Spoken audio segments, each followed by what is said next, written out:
Iginiit ni Pangulong Bongbong Marcos na hindi magpapaapi kaninuman ang Pilipinas.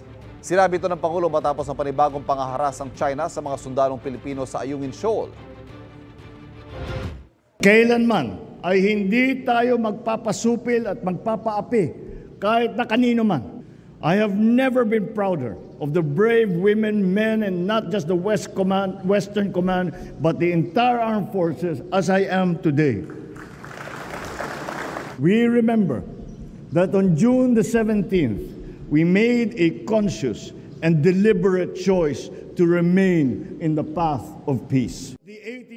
Sa pagbisita ng Pangulo sa AFA Western Command sa Palawan itong weekend, sinabi rin niya na hindi nag-uudyok ng gyera ang Pilipinas. Ang gusto raw ng gobyerno, bigyan ng mapayapa at masaganang buhay ang bawat Pilipino.